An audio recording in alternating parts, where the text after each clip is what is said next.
Welcome to another edition of the Dairy Voice series with Showbox Sires on the evolution of the great cow. We're having a great time introducing the new Showbox Sires bulls that come into our lineup by interviewing the breeders and the people that put their lives and careers behind these bulls to tell you, the customer, how to use the bull and what they think is in store. So today we're very excited to introduce our next release bull that will actually be through the Showbox CMEX program, 744 HO0207 Victory. Victory is a unique bull from the great Codivibe cow, and we thought it was most appropriate to bring in two of the key ingredients behind the success of this cow family in Canada, Morgan McMillan from Kingsway Farm and Steve Velthuis from Ontario as well. These two guys have partnered on this cow and on this breeding program. So Morgan, welcome to the podcast. Thanks, Tim. I'm happy to be here. Thanks for the invitation. And Steve, you're well known. You and I have been friends a long time and always have a good time together. Welcome to you as well, Steve. Thanks for having me, Tim. It's a real pleasure. So we talk a lot at Showbox about the cow families behind our bulls. That's our number one ingredient when we select a bull, is how do the cow families stack up, both on the bull side and the female side. But we also put a lot of pride and a lot of effort into having the people behind the bulls that are the right people. I think, really signifies that as we introduce Victory to the group. So I'm going to start out with Morgan. Tell us a little bit, Morgan, about Kingsway's involvement. You've had a lot of great cows at Kingsway the past few decades. Tell us a little about your involvement with Caught Your Eye and how this whole family came to be with you. The story behind that is, I guess we're always kind of keeping our eyes open for, an animal to maybe bring back to our herd, to invest in, to build from, market from. And Caught Your Eye definitely fit all those bills for us. I actually, I can remember calling David Diamond, one of the consigners of the cow, and asked him, why would you consign this cow? She's perfect. She's got genomics, she's got the looks, the cow family, everything was basically at the top of the breed. A cow that only comes around every generation or so. And he told me that she needs to go to a farm to become a household name. He doesn't have a farm. He doesn't have a show string to market her, but this cow needs to get to a farm to become a household name. At the time, I didn't think that we had those abilities yet, but Ducats kind of came alongside of us and, helped us get her to that point of winning Madison. And that's basically how our start on that cow. If I'm not mistaken, Morgan, 3 years in a row, a 2-year-old, a 3-year-old, and a 4-year-old, all back to back to back, won Madison. Is that correct?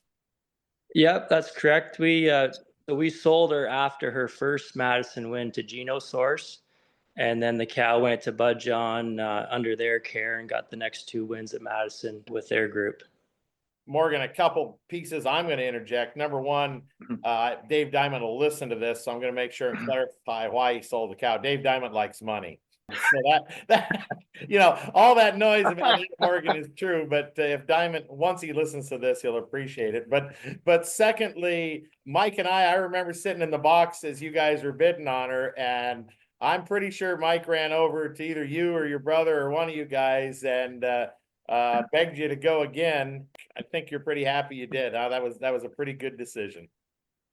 Yeah, definitely one of the best decisions we've made purchasing cows, for sure. On the topic of buying great cows and buying into the great ones, I don't think anyone has had more success the past 20 years fishing out of the deepest end of the pool than Steve Velthuis. You know when you buy one, you've got a plan and a vision. Tell us how you became part of this family and maybe a little bit of why. Actually, Tim, it's kind of funny how things work out going forward, because what you miss out on always seems to come back to you. Because if I go back to the story about Dave Diamond, I contacted him once upon a time and told me if a real special cow comes out to give me a call. Well, he called me on Caught Your Eye. and I was supposed to be on the phone bidding for her.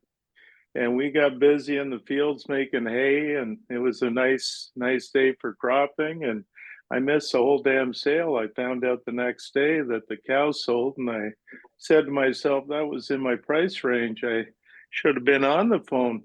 The way it turned out, the buyers turned out to be Kingsway. Happened to be a relative of mine at Riverdown. Going forward, it all came back to me because in the deal that they did, they ended up keeping the pregnancies. I think pregnancies, I believe, Morgan. The resulting calves, one of them was Vibe. I seen Vibe at the farm whenever she was just a young heifer before they did the first virgin heifer flush on her. And I loved her then in the box stall. The price was dear.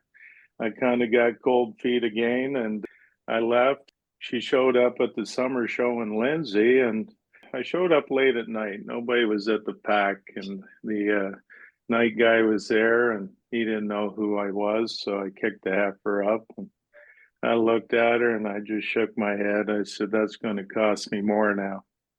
And I was right a year ago. Well, actually back in the spring, maybe January actually. And then I seen her summertime, and I said, this is going to get expensive because they flushed her and they made pregnancies. And wanting to buy into the heifer, genetic potential in her was enormous with the pedigree in her. And it's once every few years you run into that heifer that has the mix of sire stacks, cow family performance, and you look at the animal and you say, I'm in love with her. Vibe was that heifer. I watched her show the next day, and I said, oh, darn, she won her class. I was almost hoping she might place second because she might have been cheaper. But no, she won her class. She was junior champion. And then I said, there's no getting around these Kingsway boys because they know what they have. They're some of the smartest people in the business, if not the smartest. I looked at her and they priced her out, and I told them I'm in, but I need all the pregnancies included. And there was about 18 or 20 pregnancies that came with her, so it made a little bit more sense. And calves started hitting the ground, and we had multiple crosses, and the calves hit the ground, and by geez, just beautiful story going forward, Tim. We've been very fortunate, and the best part is the story doesn't end. With all these great ones, Steve, let's back up a minute. This story has so many branches, and I love the branch, of you and Kingsway from there. But as I look at this cow, you talked about sire stacks, so we're going to talk about Zor, Alligator, Unix, Dorman, Goldwyn, all that. But way back, you go to Lexington, who was a contender to win it all at Madison. You go back a few more generations, and you've got Black Rose, who did win it all at Toronto and Madison. Those things don't happen by mistake. They're not accidents. Steve, obviously, that's a prelude to why you're into this family. Talk a little about the importance of sire stacks in looking for bulls for you, or cows. Whenever you go back to the old cows, I still remember a certain red cow that Mark Ruth showed and got grand champion at Madison. I walked up trying to buy embryos, and he looked at me and said, I'm not giving you any. And so if I'm 60 years old. I've been trying to buy into this family for probably 5 or 6 generations. So I'm quite honored to be in it. But whenever you get the sire stacks involved and you go back all those generations, you build on consistency. And I always tell people, if you made 10 calves out of a real good cow, you're really going to like probably 6 of them. And 3 of them will be noted in Holstein history if you got the numbers, the pedigree, and the whole package going forward. I think on these rock solid pedigrees like Vibe has, with the Alligator, Unix, Dorman, and you keep going back generations, and they're all household names. They're bulls. You just say one word, and it's boom. You know what the pedigree is. And I don't buy into anything that I can't pronounce it, can't say one word. It's like a cow and a cow family. You say caught your eye, people know who the cow is. Vibe will be that cow too at one point. As far as I think she's there already because of her performance, but as a cow, they still have to make the offspring.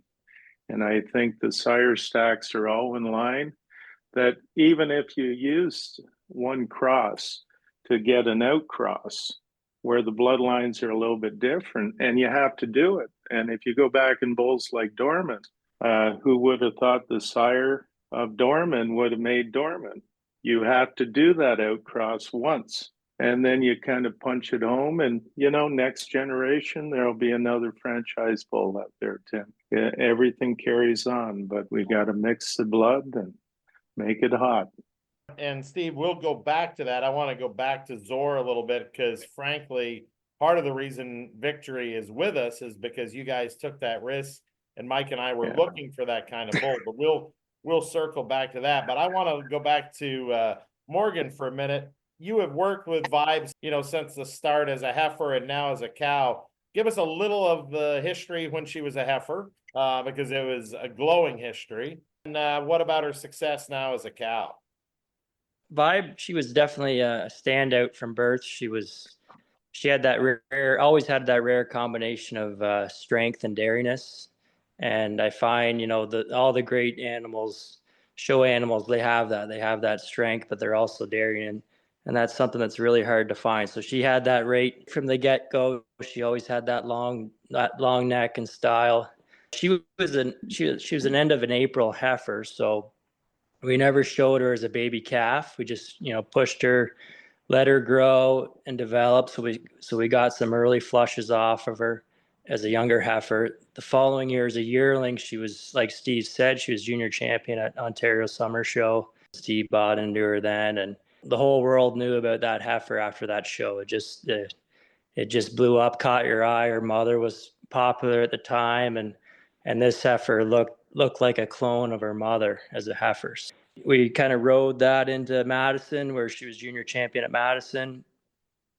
A month later, she was first in her class at the Royal Winter Fair too. Not too many heifers can win both shows. It's really difficult to win your class at both shows at Madison and the Royal, and she did that. It was all American, all Canadian spring yearling that year.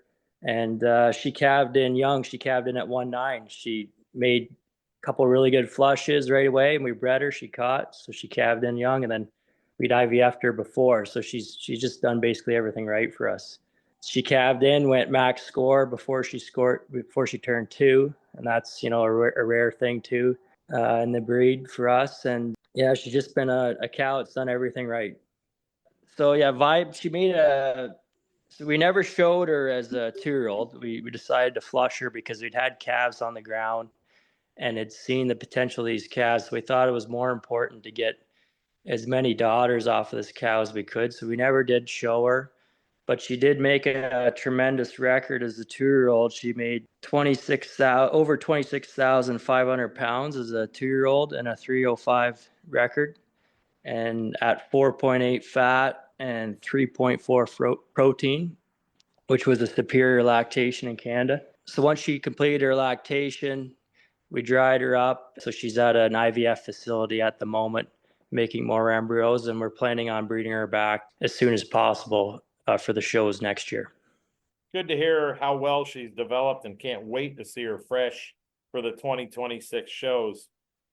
Morgan, also, we'll finish up on this section. I know the cow has lots of offspring because, Steve, I actually priced a couple of her pretty daughters last summer at a couple shows, and I know your feeling about the sticker shock, and I may have made the same drastic mistake as you and not purchased them when I had the chance. Boy, Kata Vibe is making some pretty daughters. Tell us about daughters, whether they're at Kingsway or Velthuis Holsteins or wherever. Tell me about that. As far as the offspring go, it's kind of cute on her because we know the crosses that do work and the crosses that are needed to accommodate the breeding going forward as far as what sires to use.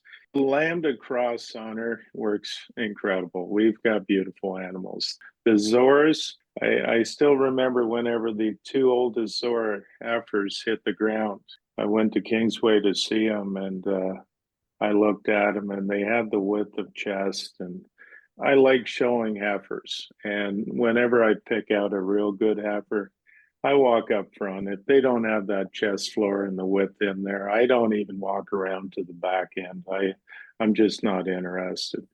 And once I come around the side, I want to see the first three ribs, those front legs. And, I want to see the depth, the sweep of rib there, because that tells me how they're going to fill up and produce. And then I probably pay attention to where the rib comes off the top vertebrae to see the cage. And if I get the big barrel, they eat lots, they milk lots.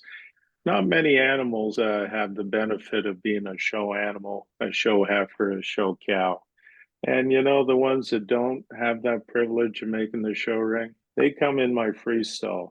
And I'll tell you, an animal that's got the width of chest and the drop in the rib and the cage, and then you get a nice set of legs out back, they'll stand in your freestall, compete at the feed bunk all day long. And every time you push in feed, they're the ones to get up and eat some more. And the Zors, whenever these calves were in the hutch, by geez, I tell you, they were impressive, and they still are. They have the drop, they have the cage, and the legs on both of them. We actually show the one a little bit. The one I've got at home here, I just went to the barn this morning and kicked in the hay, and sure enough, she gets up, comes to the front, and eats. The aggression's tremendous, but she's long. She's got the depth, the strength. I told the Kingsway boys whenever I seen them in the hutch, they're built to be cows.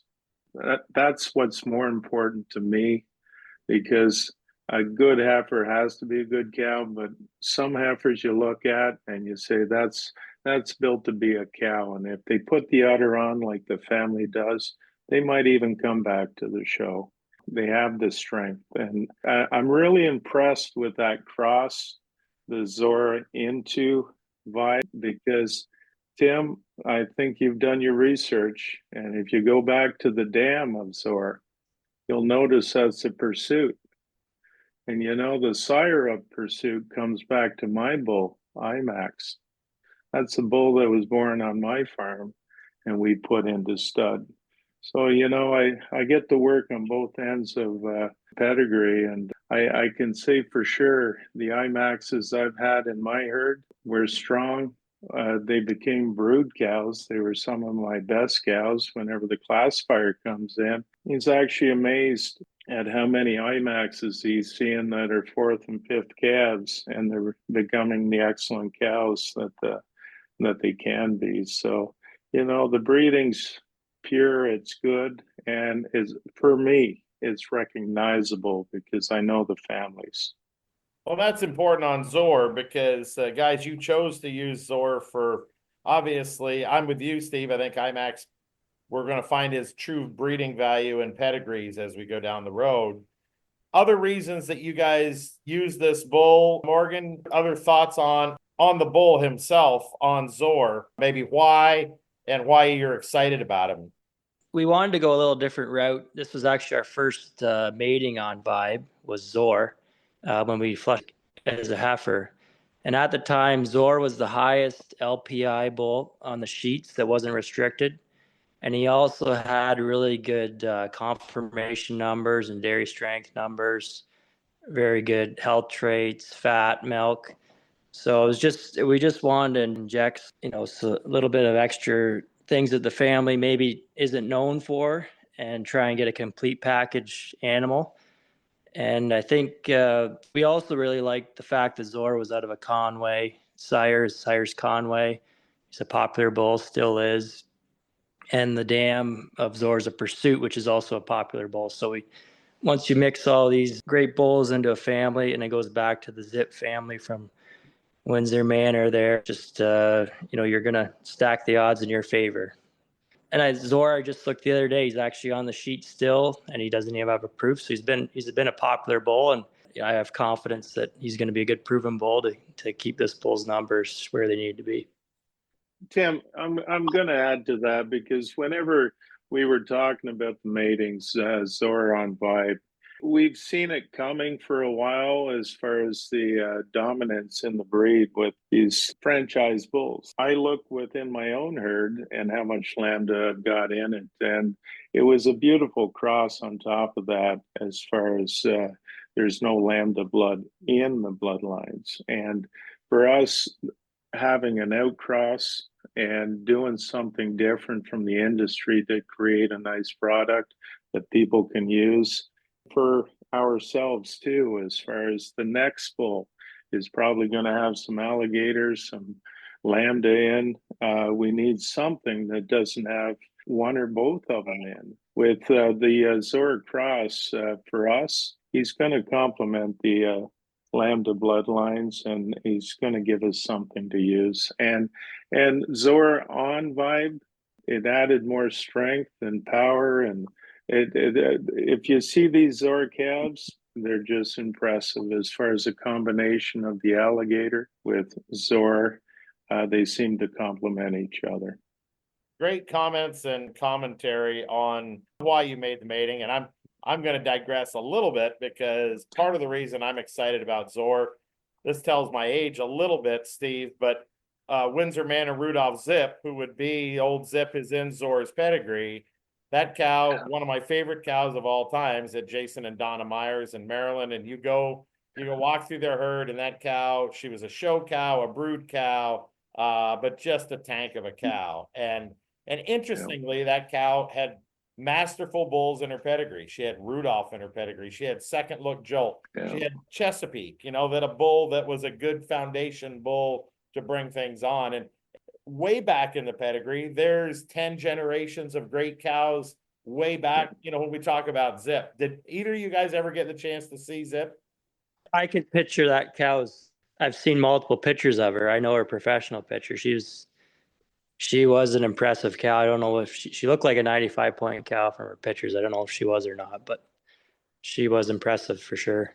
Actually, I've seen her, but you got to understand, you've got 10 years on me, Tim. So my reflection point of being like a 20-year-old, seeing these cows, a lot's changed. But it's funny going back to Rudolph, and I used a ton of them.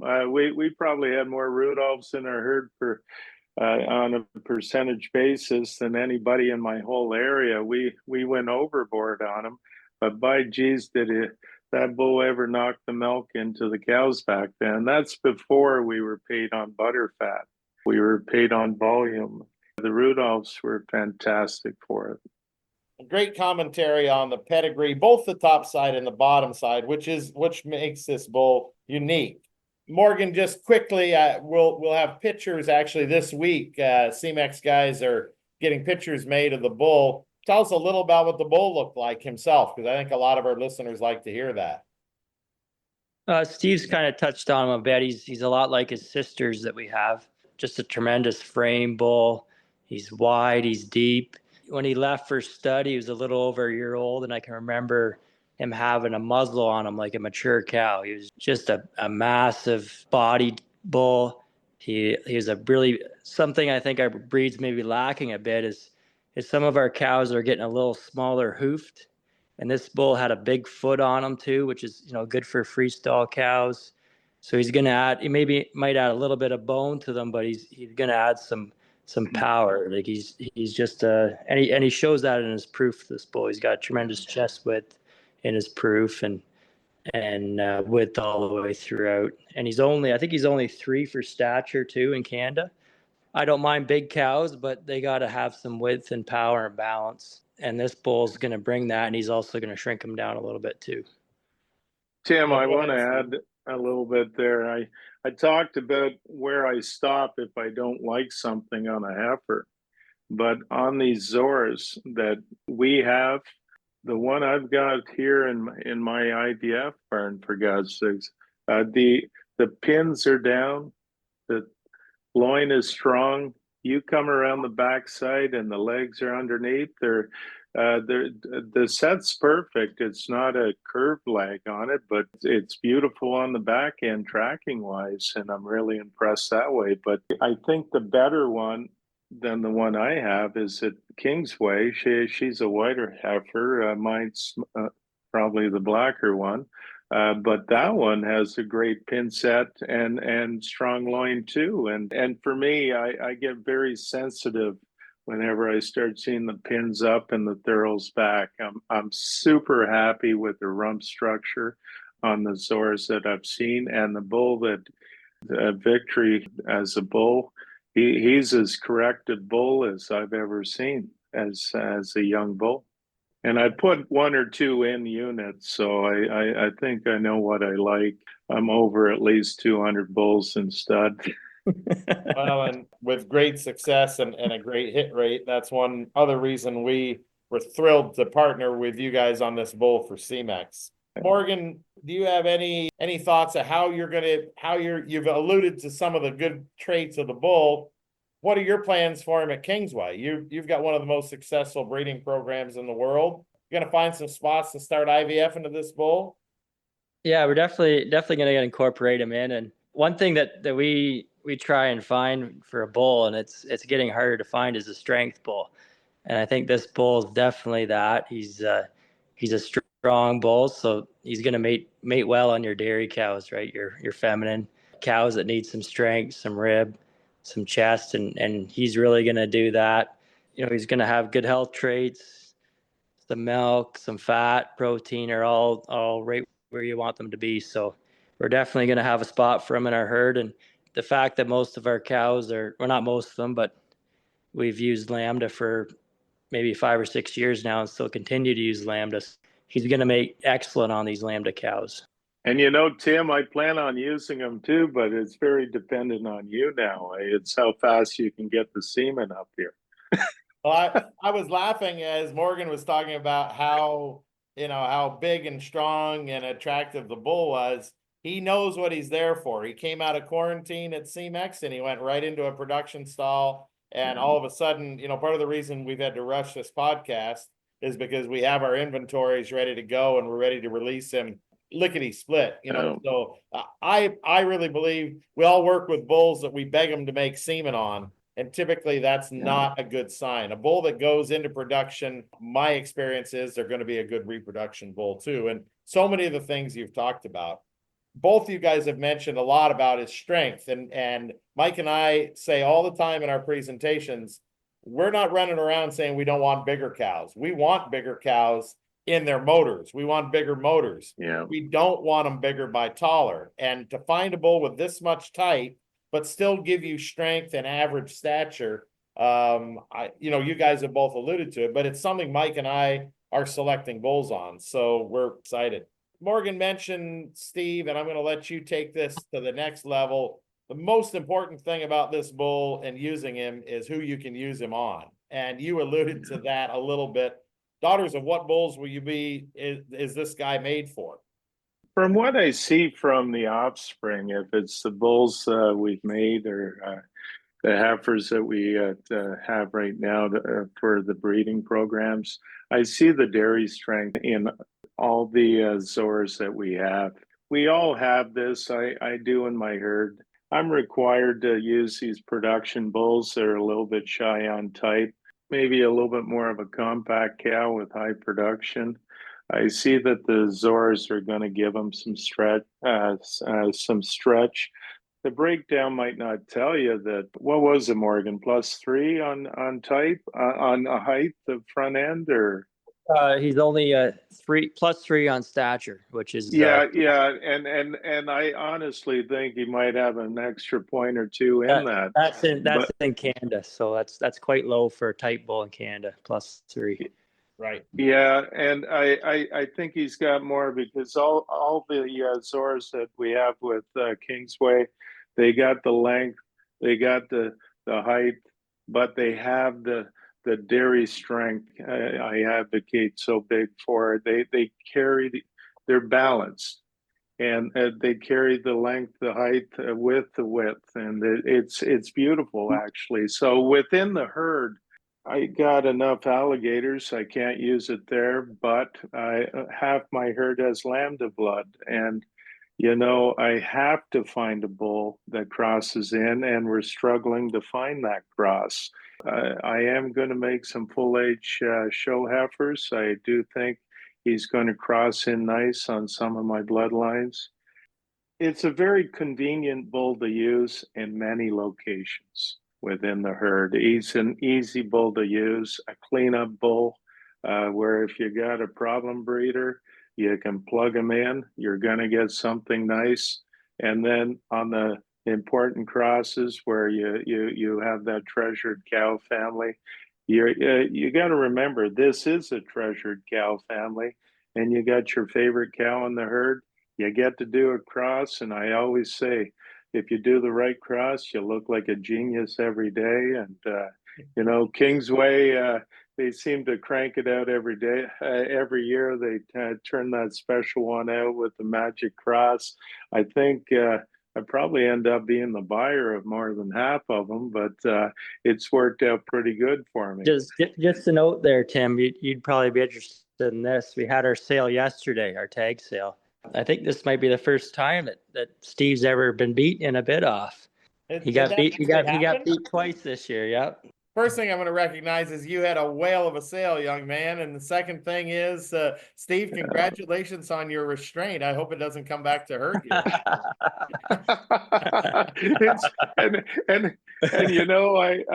I had to laugh because in one stall is Twix, and then we got Vibe at IVF, and I went out to see the beautiful calves from Vibe, and it's truly impressive the way the cows breeding through for us, Tim. Whatever the cross, we got something good, and it goes back. If you make 10 calves, even from a cow like Vibe or Caught Your Eye, you're gonna really love 6 of them. And I've bought a lot of animals in my time, and I always say if I buy 5, 2 of them just have to make me look good. No, that's right. We're all about wins, and I think this bull has that potential. I want to go back just briefly. The reason Mike and I negotiated this deal with you guys on this bull is because there's 2 kinds of cows in North America, or in the world almost today. There's lambdas and ones. There's ones that need to be bred to lambda and ones that can't. There are a lot of cows that have lambda in the pedigree, and he is the bull of the generation. But we have to find a bull to use on him. And the reason we acquired this bull was because lambda is so prominent, and you could breed every lambda to this bull. The other bull that we're starting to see, maybe the next lambda, who knows, is drop box.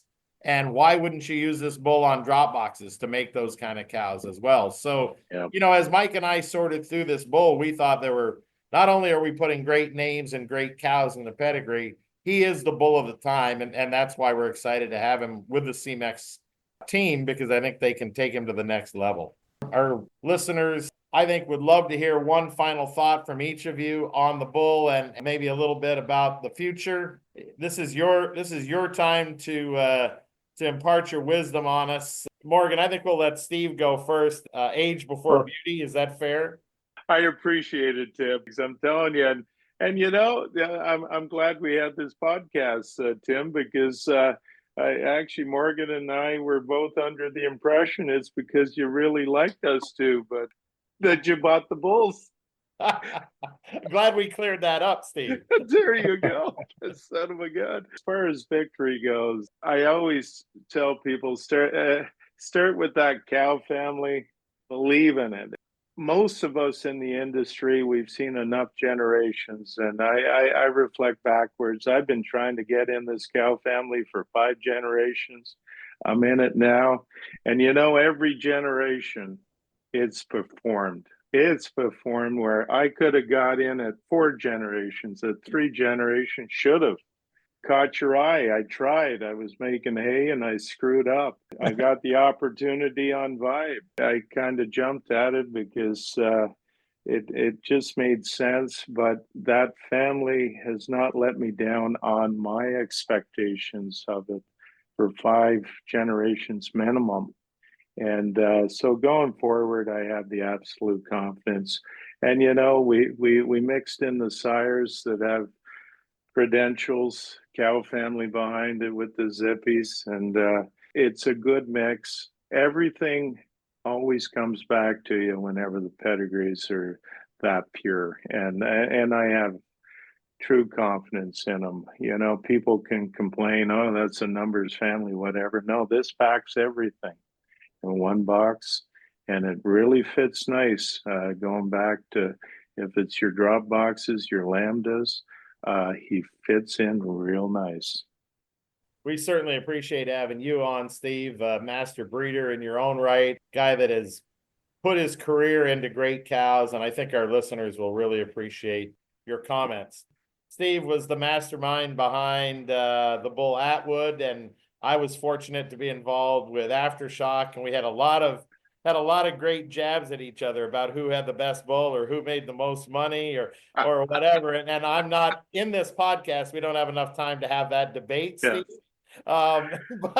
But we've always said, Steve, wouldn't it be fun to work on a bull together? And my admiration for your success is great. So it's going to be fun to do this one together. I hope we can have that kind of success. So with Kingsway, we're going to make some winners. I don't even second guess that. Exactly. So that leads me to letting Morgan wrap this up. I laugh, you know, a couple old dogs like Steve and I, Morgan, we go to the youth of this business like you and your brother. And frankly, you know, we joke and have a lot of fun, but Steve and I would say we've chosen two of the brightest young stars in this business at Kingsway. There's nobody better at the game right now than you guys, Morgan. We're thrilled to have you. Give us your final thoughts on where we're headed. Thanks for that, Tim. I think I was just talking with someone the other day, and for me, I don't mind having caught your eye in every single pedigree in my farm right now. I think she's that good of a cow, whether that's her own maternal line or in some people's case, a paternal line with using a bull like Victory. I think they just bring so many things to the table that some cow families they don't have, and this bull's gonna make you a show winner, but he's also going to make an awesome productive cow in your herd, whether it's a robot farm, a parlor farm, or, you know, a tie stall barn. This bull's he's plus 10 for feet and legs. Maybe it's not something that we focused on, but one thing that I think people need to realize with this bull, he's got alligator in his pedigree that some caught your eye sons don't have. And alligator for me is the best foot and legged bull in the business. They just don't miss on their feet and legs, and that's one thing that we definitely need to stick with our bulls. We need to have good foot and legged bulls for sure. You know, he's kind of had one of those careers that's been all over the board, but I'd say he's the most popular today he's ever been. And I would just wrap up my comments. Mike and I were on a trip recently to the Northeast, and one of the telling moments of that trip, we saw a lot of great cows. We were at Lundcrest Farm, the herd that the Lundy boys own, and walking through their cows as they're going to the milking parlor. And almost every 3-year-old cow we saw walk by, we said, "What's this? What's this?" She was always an alligator. She had a 1.5 foot wide rear udder. She had a wide rump. She had a hard loin, and she had beautiful feet and legs. And we came back saying we have to get this bull more involved in our program because, you know, he does so many things our breed needs. So to wrap up our discussion today on the release of our next bull through the Showbox CMEX program, 744 HO207 Victory, the Zor son from Cotta Vibe that goes back to Caught Your Eye, that eventually goes back to Lexington and Black Rose. Great cows on the bottom side of the pedigree. We talked about the top side of the pedigree with all the great connections there are with bulls and cows in there going back to the Zip family. So it is the epitome of what Showbox is looking for today. I think as neat a outcross bull as we've had for a while, and we're certainly hanging our hat that he'll be a great one for our program. As always, I'd like to thank our guests. My partner, Mike Duckett, couldn't make the podcast today, unfortunately, but he would have loved to have the conversation with two master breeders from Canada.